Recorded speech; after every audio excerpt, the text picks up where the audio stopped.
A Inglaterra teve a religião anglicana, ou tem até hoje, né? De onde saíram os chamados puritanos, que eram as pessoas chamadas puritanas porque queriam guardar a pura palavra de Deus. Entre os puritanos ingleses, né, da igreja anglicana, que era a igreja apoiada pelo Estado, né, pela coroa britânica, no século XVII já, no meio desse grupo, né, surgiu o interesse pela guarda do sábado, no século XVII. Então, olha só, acompanhe comigo o raciocínio. Né? Lutero, Calvino não se interessaram pelo sábado. Eles foram reformadores, mas não se interessaram pelo sábado. Os protestantes ingleses é que se interessaram pelo sábado, no século XVII. Mais de 100 anos depois de Lutero. E aí, esse livro aqui é um livro que conta essa história do sábado na Inglaterra. Então, o ministro, né, o pastor Nicholas Bound, pastor inglês, né, anglicano, começou a ensinar no início do século XVII que os cristãos protestantes ingleses deviam observar o sábado como dia do Senhor. Porque assim estava na lei de Deus. Assim está na lei de Deus. E ele ensinava, inclusive, que profanar o sábado, né, era profanar a Deus. Olha a seriedade com que eles encaravam o sábado.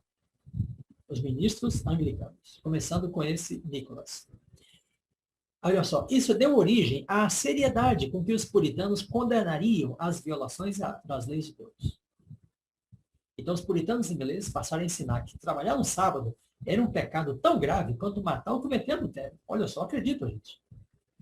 Os puritanos ingleses diziam que matar e transgredir o sábado era um pecado da mesma gravidade. Muito bem, agora deixa eu fechar aqui para falar bem diretamente com você. Amigos, só que o sábado dos puritanos ingleses, né, era guardado em que dia?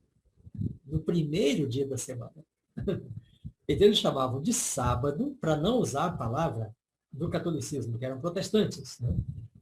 Mas eles guardavam o sábado no primeiro dia da semana. De forma bastante atenta, zelosa, né? Mas era no primeiro dia da semana. Então, de toda forma, eles estavam guardando o domingo. Não necessariamente o sábado, né? Porque o mandamento diz 6 dias trabalharás, mas o 7º é o sábado do Senhor teu Deus. Então, eles trabalhavam 6 dias e guardavam, mas não era o 7º, era o primeiro dia. Pois bem, mesmo assim, entre esses religiosos puritanos, né, ingleses, surgiu o interesse pela guarda do sábado no 7º dia. Isso começou com uma pessoa, né, com um casal, na verdade, chamado John Trask e Dorothy Trask. Um casal. Aqui a fotinha deles, né? Para você conhecer mais ou menos esse bigodão dele aí. Né? Esse era o John Trask. Pois bem, irmãos, o John Trask, puritano, inglês, guardador do sábado, no primeiro dia da semana, lendo o Pentateuco, ele começou a perceber, mas Deus mandou guardar o sábado, não é no primeiro dia, é no 7º dia. E aí ele começou a pregar isso, né, e foi expulso da sua igreja. Ele formou uma pequena igreja de guardadores do sábado no 7º dia. Olha, 1618. O que aconteceu com ele? Irmãos queridos e amigos, o John Trask, olha só, foi sentenciado a ser chicoteado, ridicularizado, mutilado e condenado à prisão perpétua, acusado de conspiração por guardar o sábado no 7º dia. Está vendo a seriedade da coisa? Então a Inglaterra começa a se despertar para o dia do Senhor, mas no primeiro dia. Quando surge o interesse pelo 7º dia, que é o dia bíblico, né? Então aí a Inglaterra se levantou contra esse movimento e prendeu o casal. Aí o John Trask fraquejou e desistiu. Mas a igreja que ele fundou não desistiu, não. Deu origem aos batistas do 7º dia mais tarde. Pois bem, a mulher dele, né, Dorothy, esta nossa irmã, porque já guardava o sábado, né, mais de 200 anos antes dos adventistas do 7º dia, ela não se retratou, ela ficou. E ela permaneceu presa por 25 anos, por não desistir do sábado do 7º dia. Aí, os irmãos, deixa eu fechar aqui e olhar um pouquinho diretamente para vocês. Né? Vocês acreditam nisso? É uma história verdadeira do século XVII. Então, Dorothy Trask permaneceu 25 anos presa, né? Testemunhando da palavra de Deus através de sua fidelidade ao sétimo dia, ao sábado do sétimo dia, ao mandamento de Deus. Ao mandamento de Deus. E aí, se ela tivesse se retratado, né, para continuar trabalhando, ela teria feito alguma coisa. Mas o testemunho dela, da perseverança dela, fez mais do que ela se tivesse estado livre. Porque o testemunho dela falou, né, alto e em bom som para toda a Inglaterra de como deveria ser a fidelidade, né, do servo de Deus a Deus. Muito bem, então esse é o casal John Trask e Dorothy Trask, né, da Inglaterra, que guardavam o sábado no sétimo dia e foram presos por causa disso. Veja, a Inglaterra não chamou assim, mas esta foi uma espécie de lei dominical, proibindo a guarda do dia do Senhor no sétimo dia. Veja quantos exemplos nós temos na história, né, de uma hostilidade ao sétimo dia de Deus. E essa hostilidade é porque o inimigo de Deus sabe que o sábado é um meio para um fim, que é a nossa relação e comunhão viva com Deus.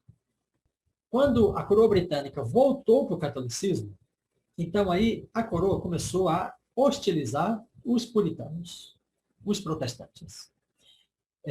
Voltou para o catolicismo, né? E aí então começou a hostilizar os protestantes. Eles foram para várias partes da Europa para encontrar um lugar onde eles pudessem guardar o sábado, segundo a palavra de Deus. Não acharam nenhum lugar. O que eles decidiram então? Eles decidiram ir para a América para fundar uma nação que pudesse guardar o sábado, segundo a palavra de Deus. Só que esse grupo é o grupo que guardava no primeiro dia da semana. Não é o grupo do John Trask. Em 1620, no início do século XVII, os puritanos chegaram à América, a fim de estabelecer uma nova Jerusalém, que preservasse o sábado em sua integridade. Então, eu estou citando aqui o Ringwald, né? Esse é um jornalista, um grande jornalista inglês, e ele escreveu esse livro, né? O Dia Separado, o Dia Posto à Parte. E nesse livro, então, ele diz que os puritanos foram para a América com que finalidade? Esses são os protestantes que deram origem aos Estados Unidos. Qual era a finalidade deles? Qual era o propósito da colonização da América por parte dos ingleses? Era fundar um país que fosse uma nova Jerusalém e que tivesse o sábado preservado por força de lei. O sábado preservado por força de lei, só que no sábado, no primeiro dia da semana. Muito bem, agora nós temos o Douglas, né, que é um adventista, e tem um livro chamado O Sábado, nas Escrituras e na História, do pastor Kenneth Strand, um livro já antigo, de uns 40 anos. Então, lá tem um capítulo do Douglas que chama O Sábado no Puritanismo, o Sábado dos Puritanos ingleses. Né? E que ele diz assim, olha, recordando o lugar dos puritanos na criação e desenvolvimento desta república, a República Americana, né? Nos lembramos de que a guarda do santo dia de sábado é uma de suas poderosas pedras angulares. Olha só, irmãos e amigos, a fundação dos Estados Unidos, né, tinha na guarda do sábado uma pedra angular. Ou seja, uma das finalidades principais, né, de todo o projeto da criação dos Estados Unidos, como país, era a guarda do dia do Senhor. Só que no domingo, não no sábado. Muito bem, então, o que parece isso para você? Temos evidências na história, temos precedentes na história de uma hostilidade contra o sábado, muitos. Então, alguns autores mais, veja, ainda o Douglas, né, ele diz que as colônias americanas, século XVII, né, logo desenvolveram uma legislação dominical. Então, as colônias tinham uma lei contra o trabalho no domingo. As pessoas não eram livres para trabalhar o dia que elas quisessem.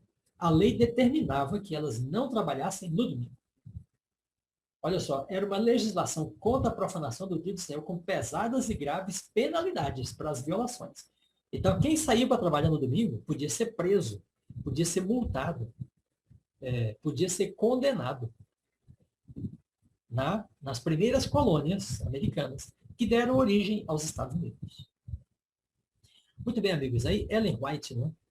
a profetisa, fala sobre o decreto dominical a surgir nos Estados Unidos. Não é uma coisa que ela inventou, não veio da cabeça dela. Isto está na história da humanidade e está na história americana em particular. Veja, o John Rigg, né, a família puritana, olha só, esse autor aqui diz assim, a Nova Inglaterra foi a primeira colônia protestante americana. A Nova Inglaterra aprovou leis que proibiam não só crimes sexuais, mas também blasfêmia, embriaguez, jogos de azar e violação da santidade do sábado, por meio de comportamento inadequado. Então, se o indivíduo pegasse uma bola para ir jogar futebol, basquete, né, no sábado, ele estava violando uma lei da Nova Inglaterra. Se ele pegasse suas ferramentas para ir trabalhar, colher no sábado, no primeiro dia da semana, que era o domingo, né, ele também estava violando a legislação do país. Amigos, isso é muito emblemático, porque os Estados Unidos foram fundados com a finalidade de ter uma lei dominical. Uma lei dominical. Isto ficou, por hora, suspenso, mas a profecia diz que vai ser retomado. Por que ficou suspenso? Porque quando veio a Revolução Americana, então os pais fundadores da República, que eram maçons, né, como John Adams, George Washington, Thomas Jefferson e muitos outros, né, eles não eram protestantes. Então, eles fizeram a separação de igreja e Estado. Estabeleceram um muro de separação. Por causa dessa separação, então as igrejas não podem fazer uma lei. Não podem influenciar o Estado para fazer uma lei religiosa. Então, enquanto durar essa separação, não vai haver lei dominical. Quando essa separação for superada, na cultura americana, então aí vem lei dominical. É uma coisa que está guardada para o momento certo. Muito bem, então aqui nós temos uma base histórica para o decreto dominical. Muito bem, irmãos, então por que os adventistas, né, entendem que haverá uma lei dominical? É que isso está profetizado. Isso está predito no Apocalipse. Então o Apocalipse diz assim, a besta vai impor uma marca sobre as pessoas para que ninguém possa comprar ou vender, senão aquele que tem a marca, o nome ou o número do seu nome. Muito bem, observe que a marca da besta, né, é dita no capítulo 13 de Apocalipse. Quando começa o capítulo 14, então fala assim, e olhei e eis o cordeiro em pé com 144.000 no Monte Sião. Então, o cordeiro em pé no Monte Sião, com ele os 144.000, tendo na fronte o nome do cordeiro e o nome de seu pai. Então, 144.000 tem o selo de Deus ou o nome de Deus na fronte. Quer dizer, isto aí é uma referência à inteligência, ao pensamento, às convicções, às ideias. Né? Então, o povo de Deus tem aqui na mente, né, a convicção do dia do Senhor. O selo de Deus é mencionado no capítulo 7 do Apocalipse, né? E nós o relacionamos com Êxodo 31, né? Fala que o sábado é o memorial, ou é um sinal, né, entre Deus e seu povo para sempre. Ezequiel capítulo 20, verso 12 e 20, repete. Porque lhes deu os meus sábados para servirem de sinal entre mim e eles. Olha, então, os 144.000 é o grupo fiel de Deus nos últimos dias que tem o sinal. Ao mesmo tempo que no capítulo 14, né, fala dos 144.000 com o sinal, 14, verso 6, no Apocalipse, diz, adorai aquele que fez os céus, o mar e a terra. Esse chamado para adorar aquele que fez é o chamado para adorar o Criador, conforme o mandamento do sábado. 6 dias trabalharás, farás todo o teu trabalho, mas o 7º dia, sábado, o Senhor teu Deus. Não farás nenhum trabalho, porque em 6 dias fez o Senhor os céus e a terra. Então, o sábado, né, está claramente indicado como sendo o selo dos 144.000. O selo, né, é um instrumento que indica propriedade. Os 144.000 pertencem a Cristo. São criação dele. Né? Aqueles que não têm esse selo é o grupo que tem a marca da besta. E este grupo não pertence a Cristo, pertence à besta. Porque a besta marca eles. Essa marca indica propriedade e domínio, autoridade. A marca e o nome, veja, a besta está dando o nome dela às pessoas, indicando que eles pertencem a ela. Então, amigos, nos últimos dias, esta é a predição, né? Um grupo terá a marca da besta, outro grupo tem o selo de Deus. Ora, se o selo de Deus está conectado com o sábado, como parte da lei de Deus, a marca da besta está conectada com o domingo, que é a falsificação do sábado, ou a substituição humana do sábado. Pois bem, então Ellen White, em cima desse tema, né, ela fala que os guardadores do sábado serão hostilizados na terra. Hostilizados. Por quê? Porque a besta vai impor a intolerância. A besta é o poder do império, de onde vai surgir o decreto dominical. A besta aqui tem a ver com os Estados Unidos. É o império protestante, que foi fundado, né, com a finalidade de ter uma lei dominical, para guardar o dia do Senhor. Só que o dia do Senhor é o dia errado. É uma atitude humana, né, louvável, porém sem o discernimento bíblico. Porque guardar o dia do Senhor no primeiro dia da semana não faz nenhum sentido. Deus disse que é no 7º dia. Pois bem, agora, aqui, à altura, estamos, né, desta chegada, né, do tal decreto dominical. Então, eu vou desenvolver um raciocínio, vou gastar uns minutinhos aqui nisso, e aí, então, nós vamos ouvir as perguntas que vocês têm.